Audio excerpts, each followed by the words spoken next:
Então, nosso boa noite a todos. Boa noite. Agradecemos em primeiro lugar a Deus, a Jesus, a espiritualidade amiga e a direção material da casa, a nova oportunidade que nos é dada na noite de hoje, de aqui estarmos, e dividirmos com os nossos irmãos aquilo que já foi dado conhecer, aprender dentro da consoladora doutrina dos Espíritos. O tema nós escolhemos é a família. E esse tema nós localizamos também que é um tema presente e constante na Federação Espírita Brasileira. Tem até um cartaz permanente, aqui não sei se todos conseguem ver, E diz assim: o melhor é viver em família. E há um convite abaixo: aperte mais esse laço. Falar sobre família é de suma importância, já que todos nós que aqui nos encontramos, com certeza, entre aspas, temos, a nossa família consanguínea.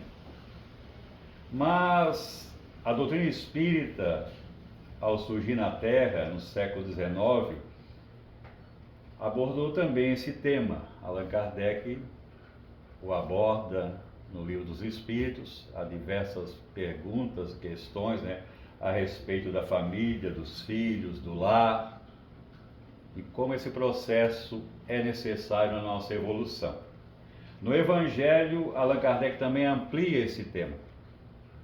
E é nele que nós vamos encontrar uma passagem em que depois os Espíritos também vão ampliar e vão concordar e afirmar e provar essa informação que o próprio Cristo nos passa a respeito da família. Será que só existe a família consanguínea, a qual Deus nos permitiu, através da reencarnação, voltar e encarnar aqui no planeta, esse planeta de provas e expiações? Será que só existe a família consanguínea? Será que nós que estamos aqui agora também não formamos um grupo? Porque família é um grupo, E será que agora não formamos uma família aqui, embora não seja consanguínea? Tudo isso nos faz refletir. Será que lá fora, os irmãos que nós encontramos no dia a dia, seja na via pública, no local de trabalho, nos hospitais, nos meios de condução, será que esse estranho, essa pessoa que senta ao nosso lado no ônibus, é tão estranho assim para nós? Será que o nosso vizinho realmente é só uma pessoa que veio morar ao nosso lado? Será que nunca ouvimos a nossa existência evolutiva? Será que a pessoa que nos serve em casa, em uma tarefa de limpeza, que pagamos pelo seu trabalho, honrado, será que é estranha para nós também? Será que essa família não é toda a terra, toda a humanidade? Por isso que no Evangelho, Kardec, intuído, inspirado, vai colocar uma passagem dos evangelistas em que Jesus, que também necessitou e precisou da família, precisou de um pai e de uma mãe para vir à Terra. O próprio Cristo, através da lei da reencarnação. Precisou do carinho de Maria e da proteção de José, sem o qual não poderia ele dar início à sua missão aos 30 anos, Sabemos que Jesus começou a nos trazer o Evangelho já bem formado, adulto, 30 anos. E em 3 anos nos regou esse Evangelho, que é o retorno seguro para a nossa evolução, que nos ensina em todo ele a lei do amor. Lei essa ainda que bem poucos de nós a compreendem, a vivencia. A gente confunde muito a palavra amor, mas esse amor do Cristo ainda é bem compreendido por nós. Tanto é que ainda estamos 20 séculos e nós ainda não entendemos que todos nós somos filhos de um único Pai e formamos, querendo ou não, independente das raças, uma única família. E ainda essa família não se atém só à Terra, aqui se estende à humanidade inteira, que se estende lá fora, nos diversos mundos habitados.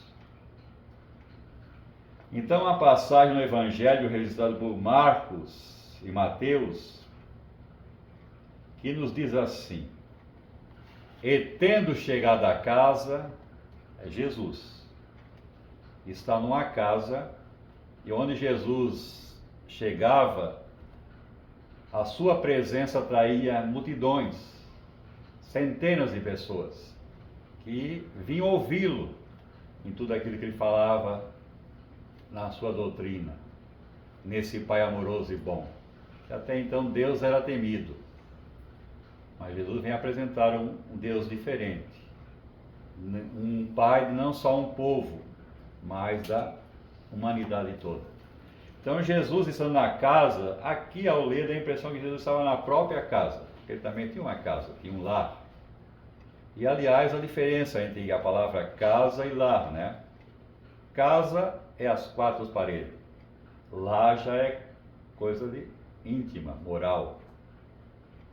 Às vezes temos uma casa, mas não temos um lar, por incrível que pareça. Isso existe, é muito comum ainda nesse mundo de provas e expiações. Então aqui dá a impressão que quando se lê que Jesus estava na casa, a multidão se aproximou, ele começou dentro da própria casa, a conversar, a ensinar, e foi atraindo mais e mais pessoas. E aglomerou-se em volta da casa uma grande multidão. E nesse momento, nela se reuniu uma tão grande multidão de povo que não podia o mesmo tomar seu alimento. Então provavelmente é na hora do almoço, da janta, mas eu acho que era na hora do almoço, né, nos seus hábitos naquela época. E não, de tanta gente, era impossível até de eles, né, Jesus e os seus discípulos, se alimentarem. É o que diz aqui. Seus parentes, então a família envolve também toda a parentela consanguínea, não só pai, mãe e filhos, mas todos aqueles que vão fazer parte desse núcleo familiar, que vão se achegar a nós. Seus parentes, tendo sabido disso, vieram para se apoderarem dele, porque diziam que ele havia perdido o espírito. Essa passagem assim meia estranha. Mas que é? Jesus enlouqueceu, perdeu a razão. É que os parentes de Jesus, os seus irmãos, que eram os filhos do José, porque José tinha já os filhos, José era um viúvo que casou com Maria. E aí nasceu Jesus. Então, os irmãos de Jesus, provavelmente, né, quando o Evangelho se refere aos irmãos de Jesus, são os filhos de José. E eles achavam, pela atitude do Cristo, que ele não batia bem, vamos dizer assim, usando uma palavra comum nossa aqui, né? Porque Jesus vivia cercado de pessoas, vivia saindo de casa, desaparecia, depois voltava.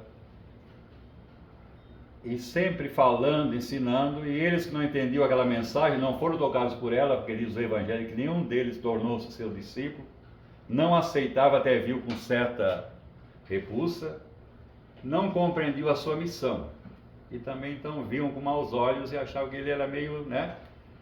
Então, porque diziam que ele havia perdido o espírito. Entretanto, sua mãe e seus irmãos, tendo vindo e ficado do lado de fora, mandaram chamá-lo. Claro, chegaram, era muita gente, não conseguiram entrar na própria casa onde Jesus estava. E quando não podiam, mandam chamá-lo. Então aqui diz, mandaram chamá-lo. Ora, o povo estava sentado ao seu redor, e lhes disse, vossa mãe, Maria, né? Vossa mãe e vossos irmãos estão lá fora, vou chamando, não há dúvida aqui, vossa mãe e vossos irmãos estão lá fora. Mas o Evangelho não relata que Maria só teve Jesus. Então, esses irmãos, filhos de José. Por isso que aqui diz, vossa mãe e vossos irmãos estão lá fora vos chamando. Aí Jesus, que sempre aproveitava dos momentos, das situações para lançar um novo ensino, uma nova lição, um novo conhecimento, ampliar o entendimento da vida, da família, aproveitou desse momento a respeito da família. E diz assim, Mas ele lhe respondeu: quem é minha mãe? Quem são meus irmãos? E ele mesmo responde: e olhando aqueles que estavam sentados ao seu redor, eis disse: minha mãe, meus irmãos.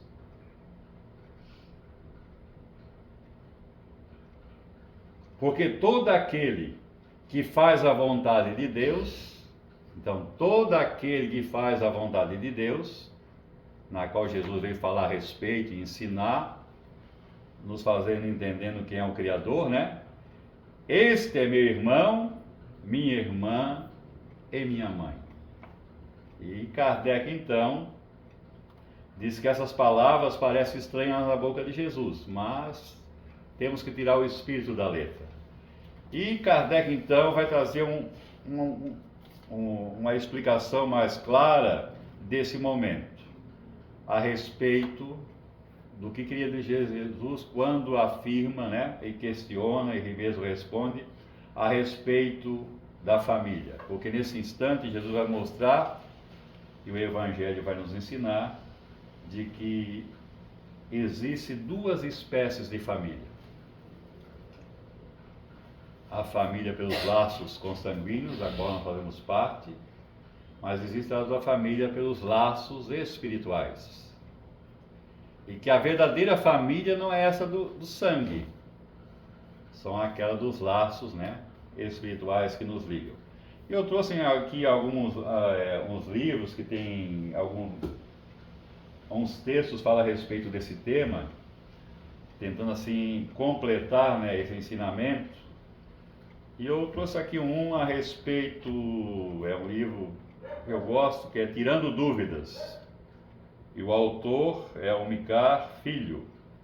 E ele fazia um programa na rádio no ano 2000, onde as pessoas em que se interessavam pela doutrina espírita levavam, através do telefone, de cartas, né, do recurso que tinha na época, eles levavam questões e ele então ventilava essas questões, trazendo a resposta. E ele aborda aqui, achei interessante para nós termos uma compreensão maior desse tema. E ele bota um subtema aqui: conflitos familiares. E é uma questão que o ouvinte trouxe e que ele vai responder, buscando na doutrina espírita uma resposta clara, racional. E o ouvinte pergunta assim, e talvez até nós possamos nos identificar, porque esse assunto que vai ser tratado aqui pelo autor ocorre muito nas famílias. E às vezes a gente quer saber por que é assim. E toda família, né, tem essas situações. É rara a família que não tenha.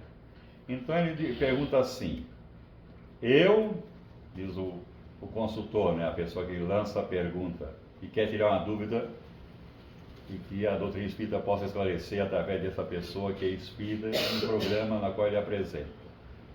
Eu nunca me dei bem com a família, especialmente com meus pais. Olha como é forte. Então, com os próprios pais ele não se dá bem. E com o resto da parentela também tem certa dificuldade. Quando eu morrer, terei que continuar aceitando como tal? E a resposta do nosso irmão: aprendemos com o Espiritismo que existem famílias formadas pelos laços espirituais e outra pelos laços materiais. Então são duas espécies de família na qual nós estamos inclusos. As primeiras são grupos de espíritos que se amam e caminham simultaneamente, revezando-se entre a vida na matéria e no plano espiritual. Então é bem claro que a nossa verdadeira família não é a qual nós estamos agora inclusos. Não que não sejam alguns membros. Nesse processo sempre vem os que nós temos mais afinidade, mas às vezes alguns não fazem parte desse grupo afins de espíritos que já vêm evoluindo através, né, de várias gerações, através da lei da reencarnação. E eles se revezam nesse processo. Isso quer dizer que os desencarnados acompanham e protegem os encarnados. Quando um membro da família desencarna, é recebido no plano espiritual de forma carinhosa. E muitos mantêm o mesmo respeito e o amor pelo lugar recém-ocupado na família. Isso não quer dizer que essas posições não se alternem. Por exemplo, o filho pode vir como o pai de seu pai ou de sua mãe. Então, a família na qual nós fazemos parte é um encontro, e isso ocorre lá fora, e nós somos exemplos disso. O lar, a família, é o encontro de afetos e desafetos do passado. No lar, na parentela consanguínea, nós vamos encontrar amigos que nos acompanham na trajetória evolutiva e também aqueles outros que nós tivemos atritos, desavenças, que nos comprometemos através da lei, né, da justiça divina. Aqueles que nós nos tornamos inimigos ou que agredimos, que nos prejudicaram ou que nós os prejudicamos. E o processo desse reequilíbrio, dessa reharmonização, só é possível nesse reencontro, através da lei da reencarnação. Então, no lar, se explica o porquê dessas desavenças, dessas diferenças, dessas antipatias, e até o porquê dessa resposta aqui essa questão que o nosso irmão levantou, né? Por que ele não se dá bem com os pais? Então aí se explica. Às vezes, ali estão dois inimigos do passado. E vem no mesmo grupo, um como pai e outro como filho, tentando a reconciliação, né? O entendimento, para que haja esse equilíbrio. Eu vou trazer aqui uma questão do Livro dos Espíritos, que também fortalece esse tema a respeito da família. E essas questões são de suma importância que nós possamos, então, em casa, com o tempo, nos ater a ela, até para nós dirimirmos dúvidas dentro do nosso ambiente familiar, da nossa parentela consanguínea, né? Que cada um, como se diz, sabe de si e conhece a sua família. E Kardec pergunta na questão do tema parentesco e filiação, na questão 203, uma pergunta de suma importância. Os pais transmitem aos filhos uma porção da sua alma ou se limitam a dar-lhes a vida animal, a que uma nova alma mais tarde vem adicionar a vida moral?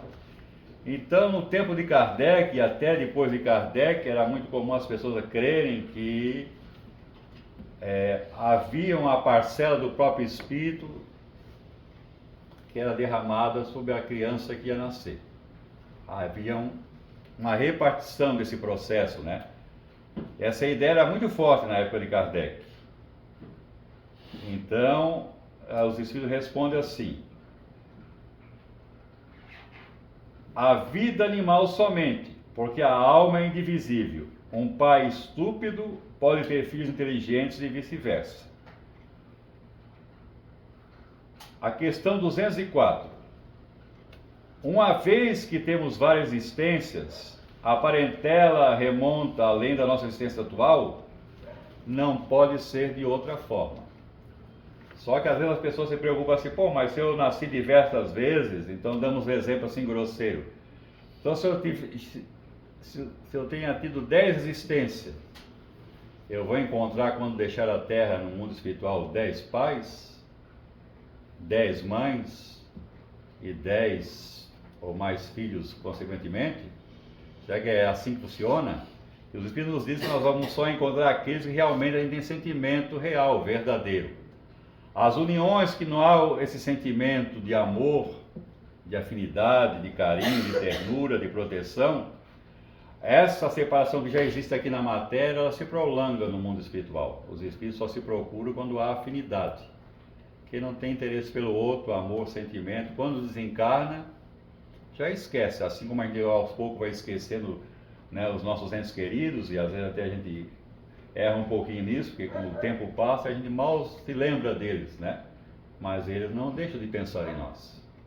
Nós é que estamos em falha nesse momento. Se a gente realmente ama, tem saudade, é natural que de vez em quando a gente recorde-se deles, porque onde eles estão, talvez já esteja até ao nosso lado, através da lei da reencarnação. Muitas das vezes, um neto é o retorno de alguém muito querido, ou um bisneto, e a gente acha que não vai ter mais contato. Kardec também pergunta, uma questão de suma importância a respeito dos filhos em relação à família. Os pais transmitem frequentemente aos filhos uma semelhança física. Transmite também uma semelhança moral? E a resposta, não, uma vez que tenha alma ou espíritos diferentes. Não há essa transmissão, O corpo procede do corpo, mas o espírito não procede do espírito. Entre os descendentes das raças não há senão consanguinidade.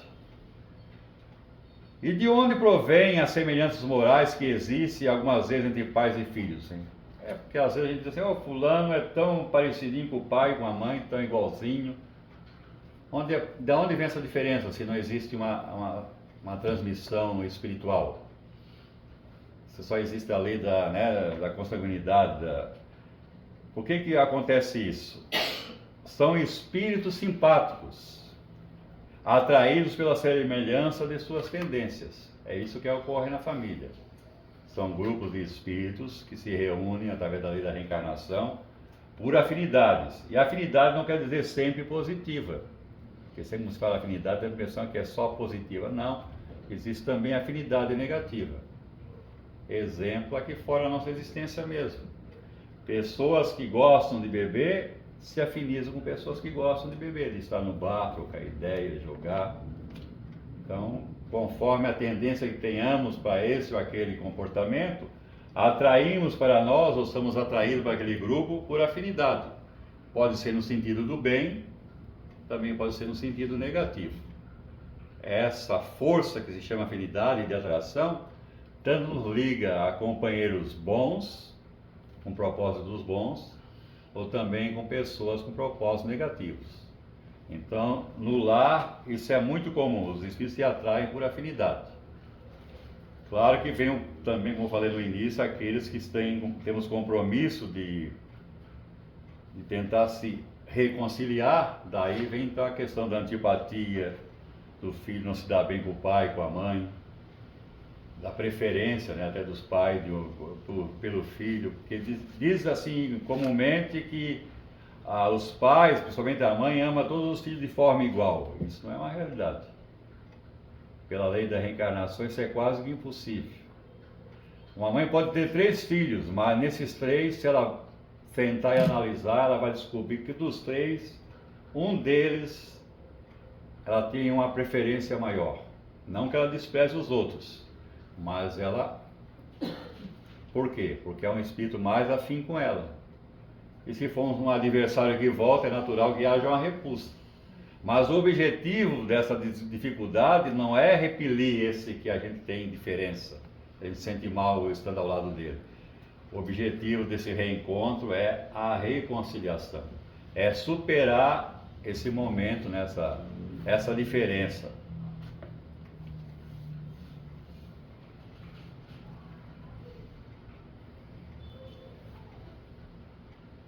E uma pergunta que também ocorre muito: por que de pais bons e virtuosos nascem filhos de natureza perversa?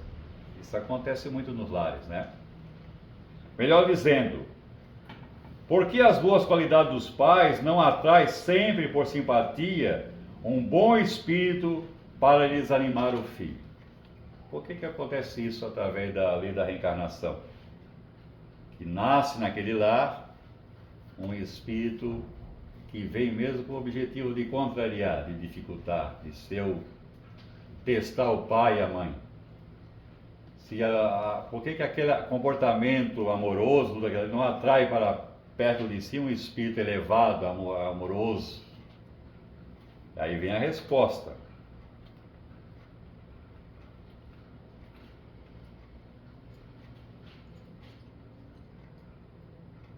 Um mau espírito, o mal aqui no sentido de imperfeito, Não que Deus tenha criado nenhum espírito mau, é um equívoco quando a gente fala isso, Não.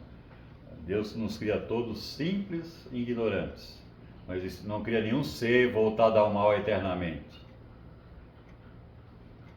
Esse mal aqui é no sentido de um ser ainda ignorante, que ainda não despertou para o lado positivo, né, para o bem.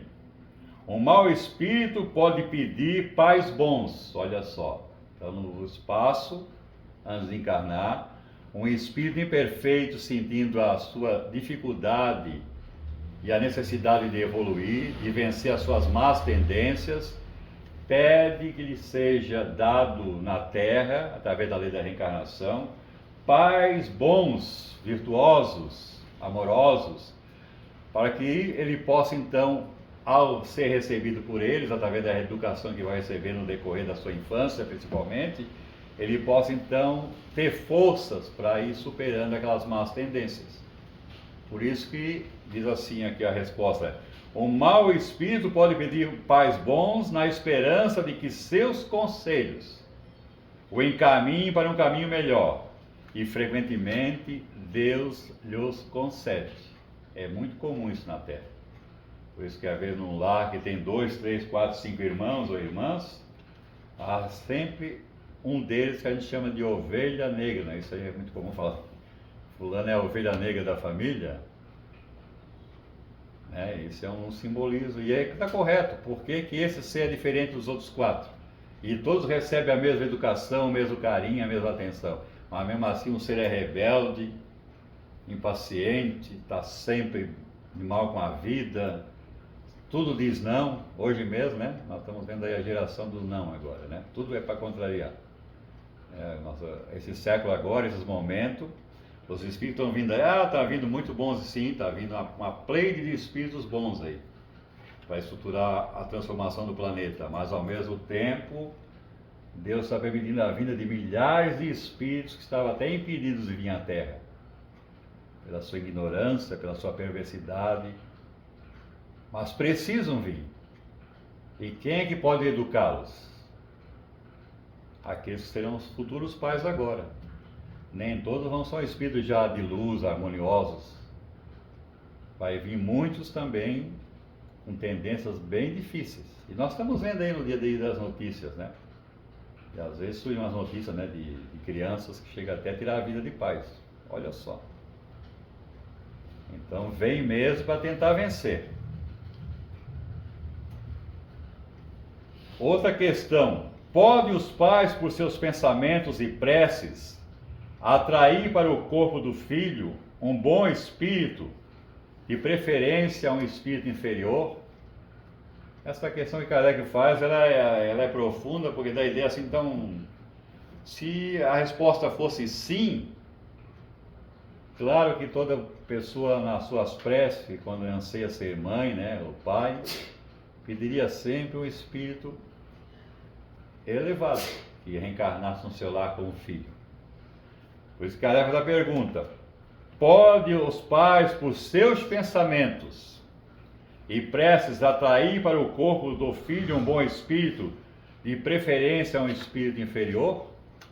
Será que se usar o pensamento, a prece, essa conduta, esse comportamento, vai fazer que aquele ser que vai encarnar naquela família seja sempre um bom espírito? Olha a resposta que os espíritos dão: não. Então é não. Mas podem melhorar o espírito do filho a quem der o nascimento e que lhes foi confiado. Isso é seu dever. Os maus filhos são uma prova para os pais. Então, já desde essa época, o Espiritismo vem trazendo resposta a essas questões que até hoje ainda, né, nos consultórios de psicologia, na nossa moderna sociedade, os pais, ao frequentar, né, esses consultórios, levam essas questões. A dificuldade que estão enfrentando, né, diante de filhos que, apesar de todos os recursos materiais, morais, toda a educação esmerada, né, eles ainda batem de frente. E fica difícil. Então, há muito mais questões, mas o tempo urge. E eu vou finalizar aqui o meu compromisso com uma mensagem que eu achei muito interessante, finalizando, né, e completando tudo isso, que eu vou ler, para que nós possamos então fazer uma reflexão, né, ao daqui sairmos, né? Por que existe a família? Você já pensou sobre qual é o objetivo da família na Terra? Afinal de contas, por que existe a família? Se Deus, que é o Criador de todas as coisas, criou a necessidade da vida em família, é porque ela tem uma finalidade importante para o progresso do espírito. Já está aí uma das respostas. Essa formação de um grupo, seja de 2, 3, 4, 5 pessoas ou mais, é necessário para que os espíritos que formam esse grupo evoluam em conjunto. Vamos encontrar resposta para essa questão nos ensinamentos do maior sábio de todos os tempos. Jesus recomendou que devemos amar o próximo como a nós mesmos. E quem é o próximo mais próximo de nós? E às vezes, né, a gente não consegue ter esse comportamento de amor no próprio lar. Mas a gente se entrega todo, é amoroso com uma pessoa lá fora, estranha, que nem você senta no ônibus para ir para o trabalho, em 5 minutos está conversando com alguém que parece que você conhece há 10 anos. Se sente tão bem ao lado da pessoa e a pessoa se sente tão bem com você, e não é seu consanguíneo. Quem é esse ser que você sente-se envolvido por esse momento, né? Assim, a família é essa escola onde podemos aprender a amar umas poucas pessoas para um dia amar a humanidade inteira. Então começa no lar, no grupo familiar, esse convite de Jesus de amar o próximo. Porque falar amar o próximo é fácil, difícil é a gente amar mesmo. Nesse sentido da palavra amor, né? Deus, que é a inteligência suprema, sabe que no estágio evolutivo em que se encontra, o homem é incapaz de amar todos os seres humanos como a si mesmo. Ainda é impossível para nós. Por essa razão, ele distribuiu as pessoas nessas pequenas escolas chamadas lares, para que aprendam o amor ao próximo mais próximo. Então, lar, definir lar, é a escola sagrada, né? Onde nós vamos ali nos burilarmos, né? É o cadinho da purificação. Entre atritos, desavenças, o espírito vai sendo polido. É assim que em nossas múltiplas existências vamos aprendendo o amor nas suas diversas facetas. E ele vai dar um exemplo aí desse sentimento em várias situações. E é interessante que a gente não pensa nisso, né? Só quando a gente lê um texto assim, puxa, eu nunca vi por esse ângulo, eu estou vendo agora quando estou lendo. Então o amor tem diversas facetas. Existe o amor de mãe para filho, de filho para mãe, de irmão para irmão, de avô para neto, de neto para o avô, de tio para o sobrinho, de sobrinho para o tio, do esposo para a esposa e assim por diante. Esse convite do Cristo a amar o próximo como a si mesmo só pode começar no lar. E às vezes nós temos mais facilidade em externar esse amor, esse sentimento afetuoso pelo estranho, e vamos descobrir amanhã que não é tão estranho assim, que ele faz parte da família espiritual. E essa família espiritual está em toda parte. Às vezes está aquela pessoa que limpa a nossa casa. Já estivemos lado a lado a parentela consanguínea. E hoje esse estranho que nos visita e vem prestar um serviço é alguém muito querido a nós.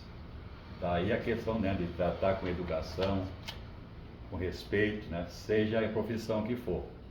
Que às vezes o nosso vizinho está alguém que foi muito querido. Às vezes o mendigo que bate a porta solicitando um pedaço de pão, e está aqui no Evangelho esse momento, até uma orientação de um espírito.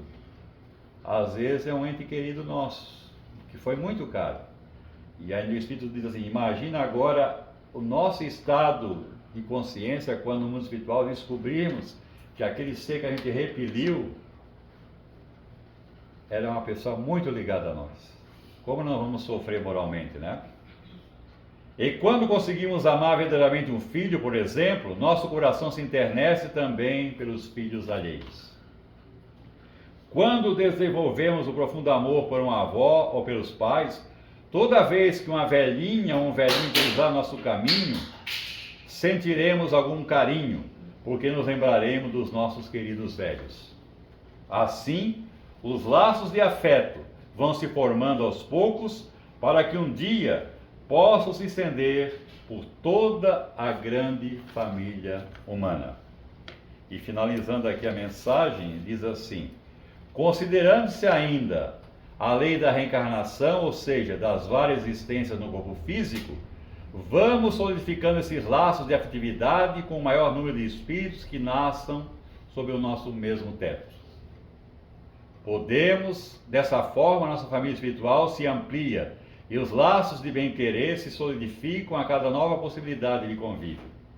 Podemos constatar essa realidade no amor que nutrimos pelos amigos, que não fazem parte da parentela corporal, mas com os quais temos laços sólidos de afeição. Se o amor ao próximo é a lei da vida, teremos mais cedo ou mais tarde que aprender esse amor. E nada mais lógico do que começar pelos familiares, que a sabedoria da lei divina reuniu no mesmo lar. Portanto, viver em família é um grande desafio e, ao mesmo tempo, um importante aprendizado, pois o convívio diário nos dá a oportunidade de limar as arestas com aqueles que, porventura, tenhamos alguma diferença. E família sempre tem uns atritos, né? Somente quando chega a época do Natal. Entra e vem se lembrando dos equívocos, daqui a pouco acaba em briga. Eu já vi essas situações porque eu vivi isso. Nascendo no mesmo reduto familiar é mais fácil superar as desafeições, pois os laços de sangue ainda se constituem num ponto forte a favor da tolerância e da convivência pacífica. É por essa razão que existe a família, para que aprendamos a nos amar como verdadeiros irmãos, filhos do mesmo Criador. Olhando a humanidade como uma grande família, todas as barreiras que separam os povos caem por terra, pois num outro país, numa outra raça, numa outra religião, pode estar alguém que já foi nosso parente consanguíneo ou nosso grande amigo numa existência física passada. Assim, se você entender que isso tudo faz sentido, comece a ver as pessoas que cruzam o seu caminho com outros olhos, com os olhos de quem entende e atende à recomendação do Cristo. Ame o próximo como a si mesmo. Então, eu agradeço a atenção, o silêncio, e que possamos um dia, continuar cada vez mais a integrar essa família, envolvendo a todos aqueles lá fora em humanidade. Muito obrigado, que a paz do Mestre nos envolva.